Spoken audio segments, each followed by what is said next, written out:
I was thinking, and anytime I'm thinking, I'm going to come on and talk to you.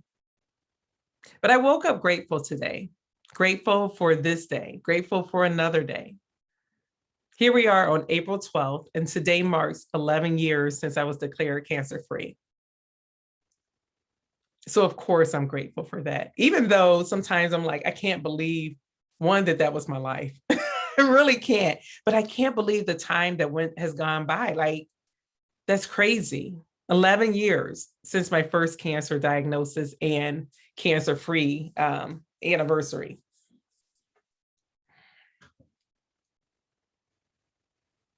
I'm also in gratitude because when I woke up this morning, I just jumped out of bed and I was like, oh my gosh, I feel great. I went and got my second shot of my vaccination yesterday. And the first time I had pain in the arm, of course, but I also could taste when the vaccine went in, like I tasted it for hours. And then the next day, fatigue just jumped on me. I mean, like literally just jumped on my back. It reminded me when I used to run track and how I would be running the 400 meters and I'll get to that 350 and then all of a sudden the monkey just jumps on your back and you're just like trying to get there. Hold your form, just to cross the finish line. That's how it did me the first time. So when I woke up today feeling good, I was like, all righty, we're in this, right? So I didn't have fatigue. Yet I'm tired. I'm tired because the first story that I saw in the news today was about the young man who was murdered in Minneapolis. Yet again, another Black kid murdered for no reason. And now I see the police officer is saying that she meant to tase him, but instead she killed him. He's dead. And there's no coming back from dead.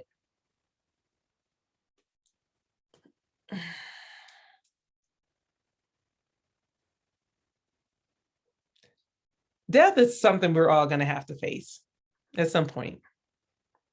I think about this because we always talk about how good it is to be here alive in this place on earth, in our earth suits, etc. But yet, in my mind, in my spiritual mind, I believe there's something greater besides what we see here on earth. Like when we talk about going to heaven, that's the place we are trying to get to. Even if you don't believe that there's a heaven, wherever you're trying to get to, like whatever the other thing is outside of this earth suit, when you go back to spirit form, gotta be better than this, right? But yet you don't want to die because this is all you know, so you think. And then when you see this young boy who was only 20 years old get murdered in front of his girlfriend or whomever it was in a car, it's just so exhausting because we've seen this story over and over and over again. Minneapolis, I know I wrote a post earlier this morning because we have the murder of George Floyd, which the world saw. So we know how horrific that was. We had the murder of Philando Castillo, who was a passenger in the car with his girlfriend and a child in the back seat. We saw how horrible that was, but everybody didn't see it. But it was horrible because he didn't have to die. He shouldn't have died. Then you have this young man who died. Then I know there's another case, and this one happened some years ago because it was in Minneapolis and they had a knee on somebody's neck for 4 minutes. I don't know that he died. I can't remember, but I just know that the police hadn't been held accountable for the things that they have done. I hope Minneapolis people get it right. And I know it's not the people, but the jury gets it right for Derek Chauvin's trial. Justice has to be served because you can't just be a cop and continue to kill people because you want to and not have to face anything. Like these police unions need to be busted up because they give people a pass. We already know that it's a fraternity mindset I think about people who I know, and I mean, I have some people who are police officers that I know who are great people. So I'm not speaking about all, but I'm just saying some people who I know that were police officers at one time are the same people who are part of the 3%ers and the Oath Keepers. And we know what they are about. Like, they need to be gone. Minneapolis needs a whole new department. The whole state of Minnesota. Let's just, because it's not just Minneapolis. Some of these were around Minneapolis, but they all just need to go. It's so exhausting. And I truly am tired. I'm tired. It is traumatizing. Day after day, week after week, year after year. I look at my Facebook memories and I'm like, oh, I remember when we were feeling this way about such and such. And now it's just another name. Just swap out one name from the other. It's the same situation. The police killed another Black person. Anybody who is Black that has a brother, a son, a nephew, cousins, a child that's Black, especially a male, you are always on edge and concerned about their safety because we don't trust the police. And this is why. You see what they do to us. You saw what happened with the Army lieutenant who got pulled over in Virginia. He was in his fatigues. He had his hands out the window. 2 cops with guns drawn on him. He got pepper sprayed in the face. They wanted him to get out. One saying, put your hands out the window. I don't know what they expected him to do, because one's telling him to keep his hands out the window. The other one's saying, get out. I don't know how you do both things at the same time. And I'm glad that he kept his hands outside the window, because had he put it back in, he may have been dead. I'm so exhausted. I'm tired of seeing this. It's traumatizing being a Black person in this country. It is tiring for us to have to continue this fight over and over and over again. And so for those of you who may not be Black and may not understand, you won't understand because you're not Black. But what I do know is that you need to be on our side and fight for what is right, because this is not right. I'm so over it, so over it. I was reading my book. I do that periodically. And I do it because, one, just as a reminder as to where God has brought me from, and the things that he's brought me through. And there's one story in here that I love to share. I did a podcast, and I think I talked about this on the podcast too. And it was, I can't find it right now, but it is a story about Mark Nepo, who is a best-time author, a New York best-selling author, and he's also a cancer survivor. And Oprah asked him, what is the purpose of the human experience? And I'm looking forward to see, I don't want to mess it up, but I may have to mess it up. And he said, the purpose of the human experience is to, and I'm just paraphrasing, is to release heaven on earth. To release heaven on earth. That's what we're supposed to do. And so how do we do that? Okay, here I found it. He said, the purpose of the human experience is for the soul to blossom in human form here on earth. Rather than finding heaven on earth, we are to release heaven by living on earth. We are responsible for releasing heaven here on earth. And how do you do that? We do it through love. We have to love one another. And I know that that is not easy for some people, because some people just have hate in their hearts. But love is what's going to win. Love will win. And I just have to keep that, like, even though I see these bad people doing bad things and killing innocent people and taking their lives, I have to believe that there are more who are better than this. There's going to be evil. We can't help that. But I have to believe that there's more good than bad here. Else, why are we here? Because we're suffering. I mean, that's exactly what it is. We are suffering. And especially as Black people, every day, when you walk out the door, I'm just saying, because I can't take off my skin. My skin says I'm a Black person, regardless as to where I am.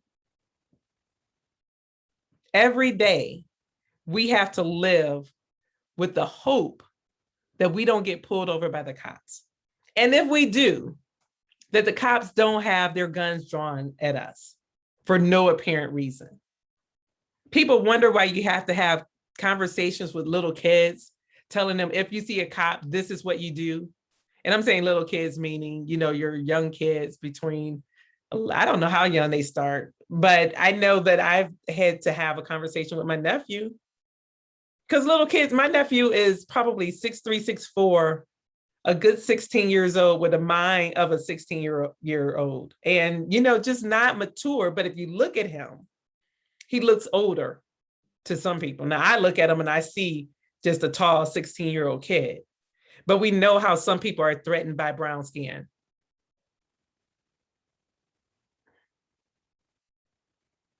It's so frustrating. So frustrating. I don't even know what I have today to like. Normally when I come on here, I'm like trying to give some good something. And I guess the only thing that I can share is love will win. I believe that. I truly, truly do believe that. But I tell you, changes have to come because this is exhausting. We have to fight at every turn. We got to fight with the election people because they don't want us to vote. I'm starting to get a headache.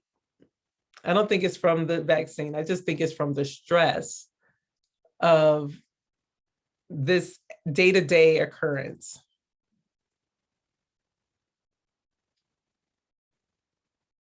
I wanted to talk about it because I just needed to release it.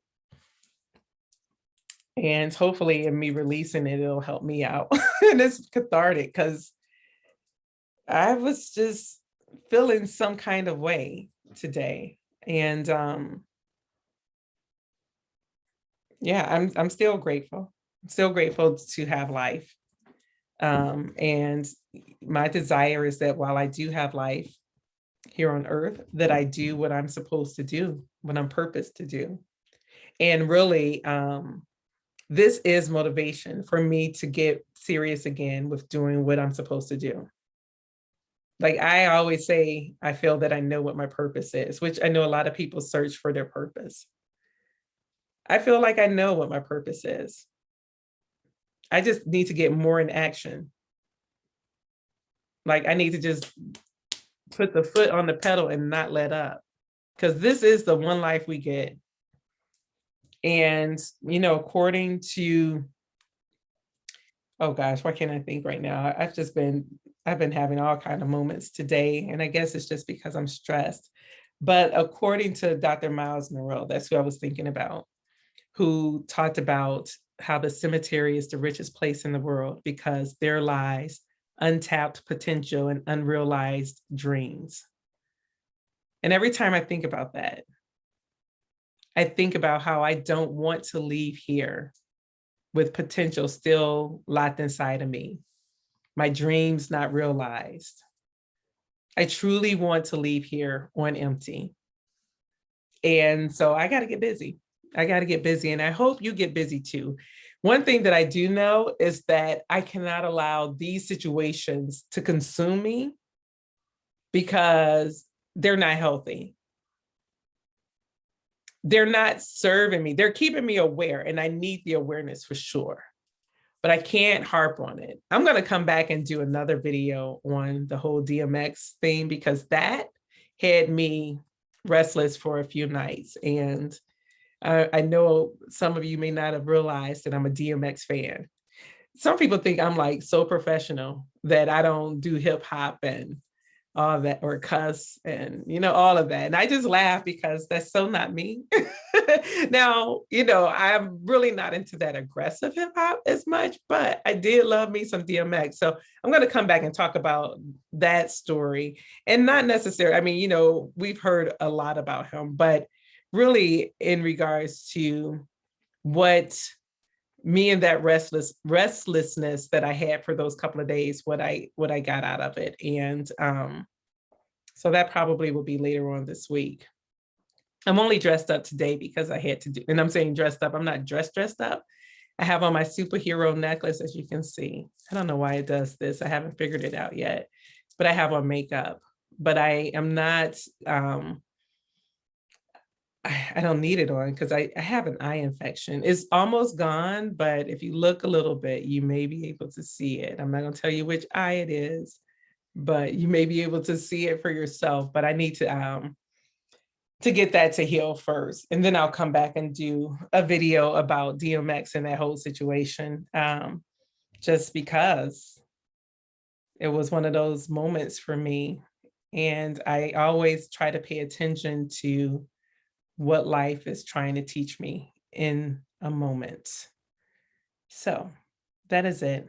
I'm going because I don't feel good at this moment. I really do have a headache. I don't know how that happened, but I didn't stress myself out. And so I'm going to go relax for a minute before I have to do my next stuff. So have a great rest of the day. Bye-bye.